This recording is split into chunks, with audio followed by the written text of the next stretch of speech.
Shut up and sit down.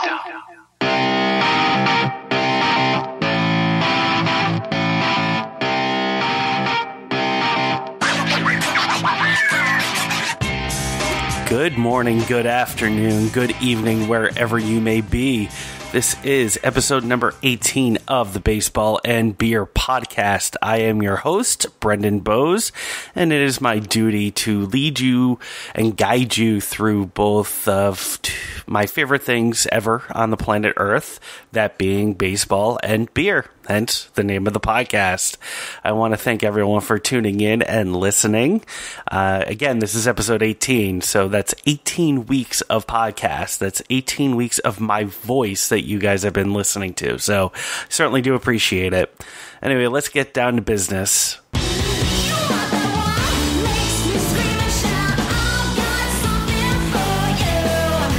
So the something I got for you, obviously, are the ways you could get in touch with me if you ever desire to do so. First and foremost, if you want to go to the website to look up previous episodes of the podcast, they can be found at baseballandbeerpodcast.blogspot.com. Again, that's baseballandbeerpodcast.blogspot.com. If you want to join my if you would like to join my Facebook group, it is facebook.com/baseballbeerpod. If you want to find me on Twitter, it's the same thing, at baseballbeerpod. And if you want to send me an email, if that's your method of communication, it is baseballbeerpodcast@gmail.com. I know I've mentioned this before, but there is a difference between the website and the email address. Website is Baseball and Beer Podcast, whereas the email address is just Baseball Beer Podcast. So wanted to get that cleared up for you before we go on. I know a lot of people liked the roundtable I did last week with my friends Tom, AZ, and Scott, and got some good news for you. We recorded a little bit more after that original interview ended, and after reviewing everything, there is a bit of information in there that is acceptable, that we can all listen to and enjoy. So I am going to be playing part 2 of that roundtable in a couple of seconds here. Again, still dealing with the same recording issues as I was before. There are a couple of jumps that I did not intend to be in there, and there was no way to avoid it, just the way it is.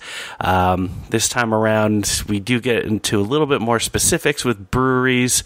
AZ tells some stories about how he became a fan of sours, that sort of thing. So sit back, relax, and let us entertain you one more time. Beer is good! Beer is good! Beer is good! And soft! Kryptonite. That's actually a fantastic beer. If you like sours and you like full body sours, I like full body sours. Definitely in my top 3 of all the. And I went a little overboard, some would say, because I found a beer I liked and I just went ape shit, buying every freaking sour I could find, and I've liked all of them. So for different reasons. I don't like the funk ones as much. What do you mean? The horse barn flavor. That's like the official term. Oh, yeah, okay. I know what you're talking about. I like the sour. There's 2 types of sours. There's the sours and then there's the funks. The sours. They taste like you just murdered a deer. Yeah, you're eating it like raw on a field. It's really called like a horse blanket. We went to Black Hog, where the guy talked to us about Black Hog. Black Hog. Okay, pronounce that very precisely. But Black Hog. It's a silent CK on the end of the hog. Over in Oxford. Yes, we're next door to OEC. And neighbors. They gave us a little brewmaster's experience on sours and the different. He's like, it's called a horse blanket flavor, or and something. It's a Brettanomyces flavor. Yep, Brettanomyces is the strain that gives it that flavor. This is really interesting. It's like a caramel, very and a coffee, and a sour. But it's not overwhelmingly sour. It's like so well balanced. The body, some of them, yeah, it's just there. It's not my favorite sour. I like the truly not balanced sour. Tart. The tart, yeah, downright tart makes your places in your mouth where you didn't know you have like any kind of taste butter sensation. It all just clenches up. And that's like my favorite would be the Hanson. Yeah, the Hanson raspberry. The Hanson's full mouth pucker. Holy moly! Oh, it just makes your entire jaw just clench up. Everything just tightens up. You feel it. But for I've heard that one before. You have Phrasing Boom. But this is probably the best balanced sour. we've had in a while. And very low ABV, and this is 12% alcohol. So even better. I mean, for the body and the sourness, low carb, it's just another beer I like that literally does not exist anymore. OEC's still around. They don't brew that anymore? Nope, they told us Blend 2 is coming. They said Blend 2 was coming when we went to OEC Festival in the spring. And they said it'd be out in a month, and no one's ever heard or seen about it again. It is just, just delicious. Yeah. It's sweet, it's sour, coffee backbone. Amazing. Definitely a great beer. Wow, it kicks you in the face when you have a Starburst. Nice Starburst. It's a kick in the face. It is a kick in the face. No, I had the pink Starburst with the cherry ghost. Great compliments. Oh, this is one of my favorites. We got so quiet to put the sipping this beer. Yeah, we're just like staring into our complex. cups, There's just so like much to it. Every time you taste it, you're like, oh, is that plum? Is that prune? What is that? Is it a date? Fantastic. Could be a 12% ABV. Now, I have a question for you brewers. Sure, man. Probably. When there's coffee in a beer, like this, yeah. is there caffeine in the beer? If there's coffee in the beer, it's almost even like science. But I'm just saying, does it make it into the beer? If you're using any kind of real coffee, yes. It's very you hard certainly to can get a coffee flavor without coffee. Yes, like of a really course. roasty malted. Yep, absolutely, or even flavorings. Yeah. But if it has any kind of real coffee bean, it's going to have some caffeine. But not to the extent. No, not to even a noticeable extent, but a measurable amount, yes. Okay. Because even decaf coffee has caffeine in it. Right. Yeah, but a very common way to get the coffee flavor will be to, homebrewers will take coffee beans and decant them in a liquor for a while. Ooh, and then put a liquor, get like a tincture of like a coffee flavor. So. I like it. Me too. It's like Four Loko, but not quite as good. Yeah. Now I would imagine it's whole beans, and not. I couldn't tell you. I don't even know if there's coffee in it, man. Well, no, I know. Well, Tom read the back of the bottle and he mentioned South African coffee. I have never made a coffee mead or bean, so something. I have absolutely no idea what a coffee bean includes. Or when it was added to the process. Okay. Or if it was just put next to it in the ceremonial. Osmosis? Coffee gods. Stupid Someone went osmosis. through that beverage and penetrated the bottle into the other beverage. You see? You don't know. So, I assume a coffee bean must, by definition, right, be a honey-based beverage that includes But coffee it doesn't beans? say how much, where the coffee source came But from. it is a blend, so it must have some actual coffee beans in it. So, yeah. We should ask them next time we're there. Or In fact, we'll be tomorrow? broadcasting live from OEC soon. Good thing I can edit. How many bottles do you have this in your I cellar? have my cellar. You mean my senior closet? Yeah. Yeah, probably two. Yeah, in your senior shoe closet. Yeah. 2 or 3, and then I got 3 or 4 of the Disco Pig. Yeah, I think I'm pretty similar in that. I have at least 3 of these in the Malefactus by OEC, which is I have a regular Grandis, I think, if I didn't drink it, and then I have the. Now, a regular Grandis is more tart. Remember that it sucked. No, I liked it, but it was more of a sour. So what was missing? Was the highlighted part the coffee mead, or was it? That's what I'm saying. The regular Grandis had almost none of that caramel, malty, thick feeling to it. That would be good. It was a lot runnier in flavor. Like it was comes into you, but it leaves quickly, right, Bo? So tune in for episode 35, where we do a side-by-side of Brown Lita and... we just got to be sparing, man. No more of this exists in the world. True. I mean, unless some other guy has it in a basement. You are goddamn lucky to have it, Bose. I'm telling you, this. I feel we can trade it online for probably I don't know. I'm in it for the stem. Yeah, you can really taste the mead part of this. Right, it's just such an interesting combo with the sour beer. I like it. And it definitely reminds me, I've had some African honey wine before, and it definitely has some flavor from that. Okay. So that would be what? Yeah. So honey wine would be. See, I've never had a mead. I don't think. So I don't know what to discern it from. You didn't have a mead when we went to OVC Fest? Oh, I might have. Okay, I did. You're right. No, he's right. I did. I was mistaken. Thank you. But I did have a lot of their ciders too. So that's what I mainly associate the last trip with. Was a lot of their ciders because they didn't even have any of their commonplace on tap for the festival. Yeah, I remember you guys saying that it was a lot of foreign stuff. It was a lot of foreign stuff and a couple new things, but nothing that we used to go there specifically for. Is that snack truck going to be there that has nachos and Oh, you mean dirty grease nachos? A tiny handful of cheese that they sort of melt. What, for $6? For $6? Do you mean the griddle nachos, which are literally nacho cheese and nachos on a griddle for 5 minutes that cost fucking $1 billion? So much promise, so little delivery. Well, what about this one? Let's talk about this one. Jubilation. Oh. It's getting warm. That is the reason I got into brewing thanks to Tom. It was last summer, I think, and he had this beer, and it was Funky Jubilation, which turns out is a blend of called Funky Jubilation. They're Hebrew? Yes. And what happens is he didn't care for it as much as he normally does, and he let me try it. And it was a sour because several of the beers they made last year were sours. And that's how I got into sour beering. And it's been a devastating financial crippling crisis. Yeah, it truly has. I spend like $20, $30 a bottle just trying new stuff. And half of it's good and most of it's shit. So I'm just out that money and I never see it again. But this year it's not a sour. But it'll get you drunk anyway. That's the point. It's tough. And this was, I bought it because I had their Jubilation 16, which was their anniversary beer, and it was 60% ABV, 60 different malts, different hops. It was like a massive blend of just malty, hoppy nonsense and super high ABV, and it was like thick, juicy, just delicious. And I bought this one, I was like, oh, it's like 90 degrees and like, well, I don't know, it was like June or July. Yeah, it was like Rich's party. It was like a hot early summer, Memorial Day, and I was like drinking this beer from a bomber. And it just wasn't. The wind was blowing southeast. I saw a bird, and it flew across the sky easterly, if I recall. Is it an African or European flower? Oh man! Apparently, go fuck yourself. Didn't we when I was rehabbing from my knee and I came over here? Didn't we get like a what? Dead air? Yeah. What? Didn't we get a Jubilation like 2014? That was the last year one. Yes. Yes, Jubilation. We had the. No, it wasn't last year. It was the 16. What's this year? Was the 17 or 18? 18? I don't know. We had the year before. We had that 3 years ago. And Okay, it was 15 or 16. No one cares. But anyway, in the 16, 15 were great. In the latest year, they lowered the ABV because they couldn't sell the beer they were making. And like half the mistakes, the ABV was too high. Mm-hmm. So they put out 17. They were like, "Hey, it's a 17% ABV beer, 17 hops, 17 malts."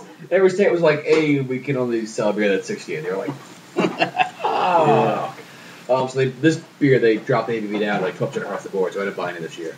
But last year's was the full, all across the board, everything delicious, super boozy bomb, and that was great. I aged that one for a year and it came out fantastic. Well, yeah, I remember the year that we. 3 years ago, because we went and had Indian food for lunch, and then on the drive back, that deer barrel rolled into that car in front of us. That's true. Somersaulted over the hood and then just ran off. That sounds amazing. Oh, it was fantastic. It was brutal. Great part was it was right on the main road by the Indian place. Oh yeah, okay. I got you. Where Arby's used to be? Yeah. Yeah, it's like a Rochester neighborhood. Bo's driving along, so the van in front of us, the minivan, just fucking clocks a deer. And the deer's like, "Whoa, hey, I'm good," and they just walked away. Just wandered away. Yeah, but it was did a full Dukes of Hazzard could roll. Yeah, right across the road. Yeah, it was pretty intense. Deer was like, "My bad." Yeah, you good? I'm good. Just walks away. That's pretty cool. Yeah. And then from there, it just trails off into nothing worth talking about. Maybe further down the road, I might release what's on after that. But for the time being, that's all you're getting. So, again, I just want to thank Tom, AZ, and Scott for sitting down with me 2 weekends ago and giving me, 40 minutes worth of interesting stuff. I may not have used all 40 minutes, but... let me put it this way: you'll probably be hearing other stuff from these interviews over the course of the next few podcasts. Not always in a good sense.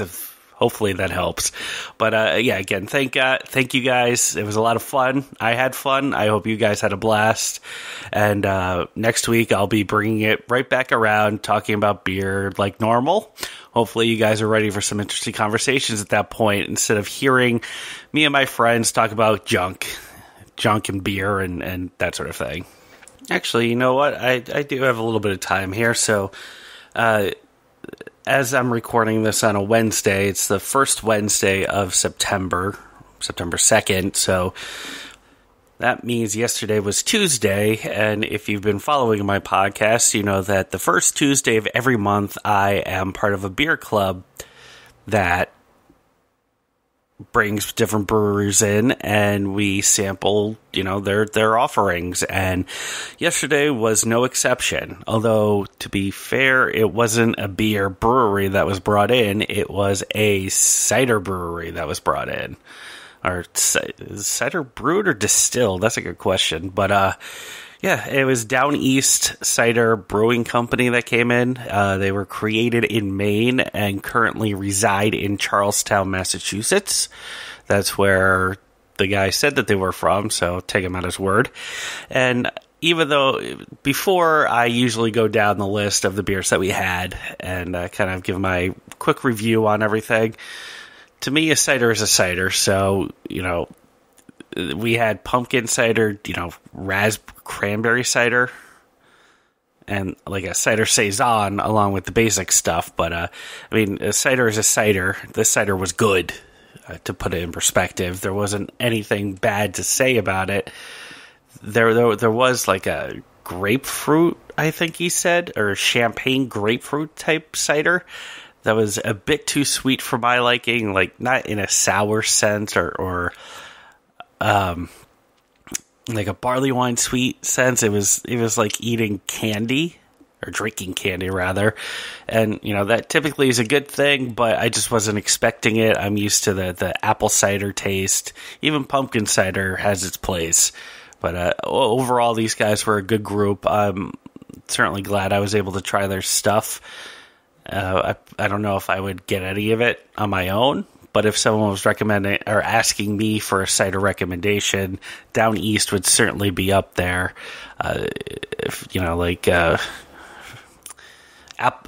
is it? Apple Orchard? Angry Orchard? They feel like they are like the Budweiser of the cider family. So I would stay away from them. Down East certainly would get my nod if you are a cider fan. It's not my bag, but certainly if it is your bag, I would strongly recommend going after them. Single, double, triple, home run. For the celebration, I'll shoot my gun. Thank the baseball deities that we're still in line for a possible Mets-Blue Jays World Series. I know that's what I've been saying for a long time. Thankfully, now that we're in the beginning of September, the final home stretch is redundant, but now that we're reaching the home stretch of the season of 162 games, it's becoming clearer that there still is a good chance that this can happen.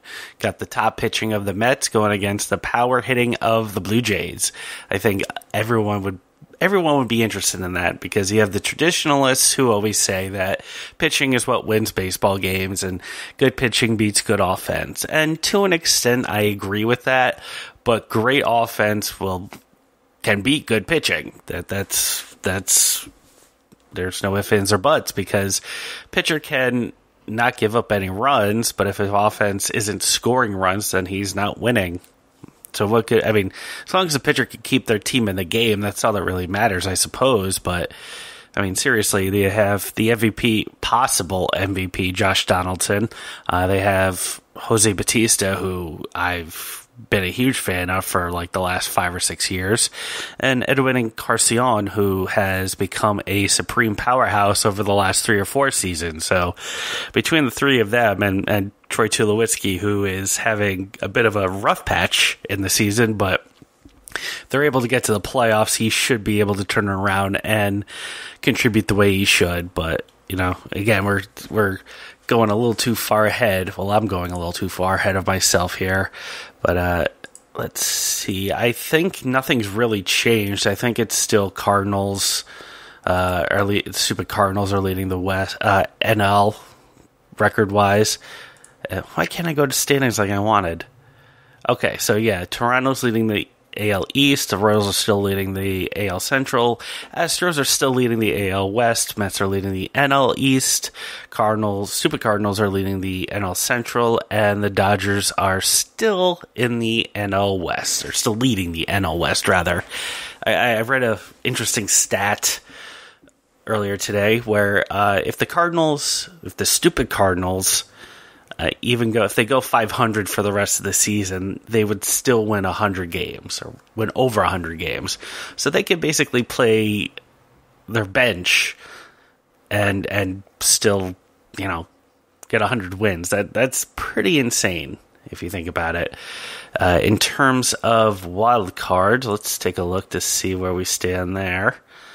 All right, Oh, okay. Whew, scared myself there. All right, for the wild card in the American League, the Yankees and the Rangers are the two teams right now that would be getting the wild card spot.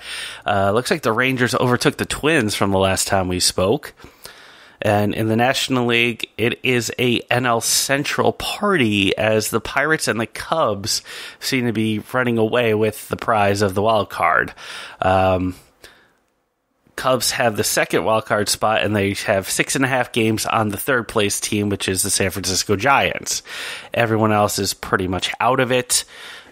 In obviously not in a mathematical sense or technical mathematical sense, but in probability, the way these seasons go, you have a good idea of where you stand at this point. So, at least for the White Sox, it's a time to really take advantage of the roster expansion, really take advantage of the 40-man roster, bring up a lot of the guys from AAA and AA squad, see what they can do against the major league hitting and pitching, because let's face it, there's nothing else they got going for them.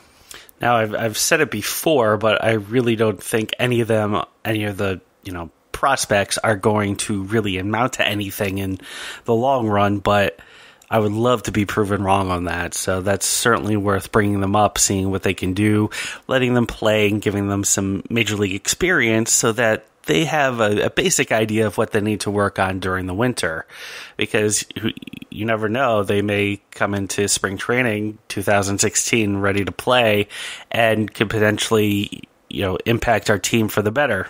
That's my hope, because right now the White Sox are stupid. They stink, although not as stupid as the Cardinals. No one will be ever stupid as Cardinals.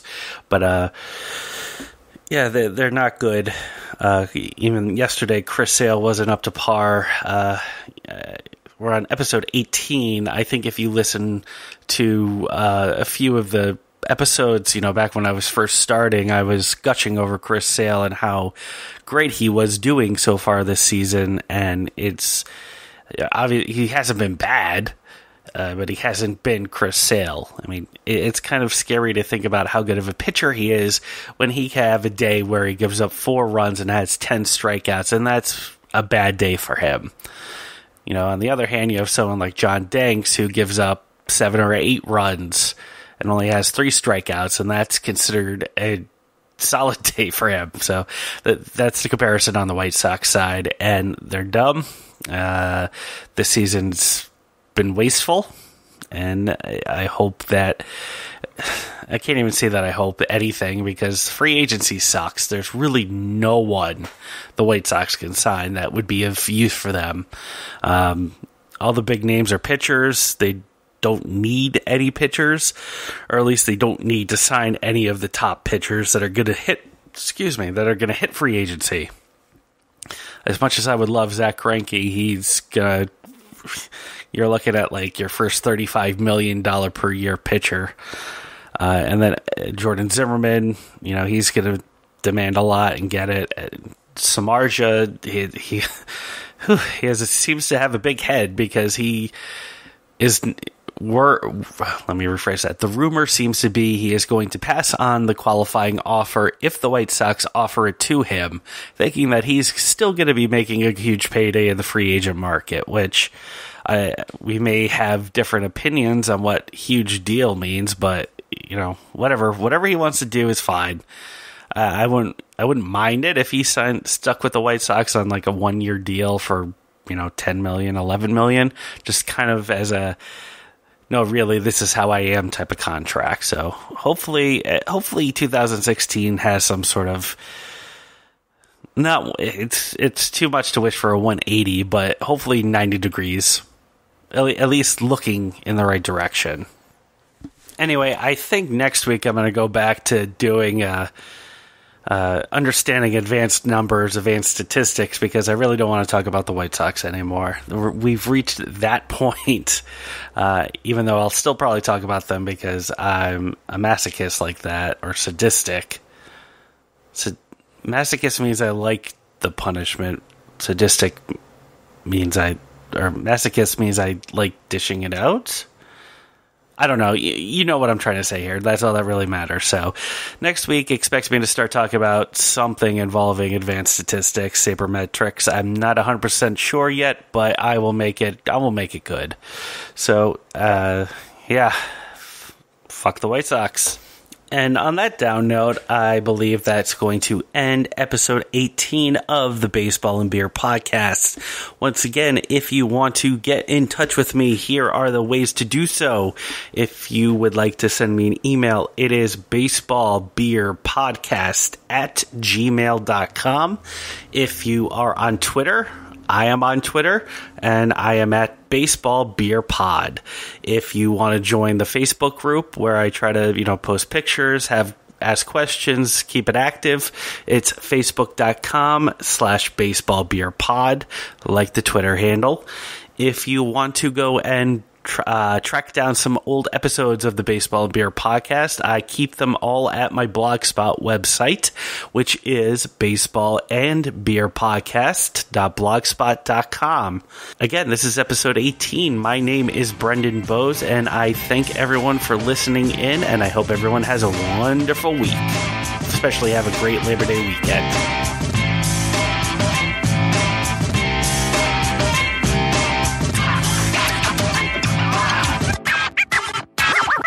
Are you excited? I'm so excited. Awesome.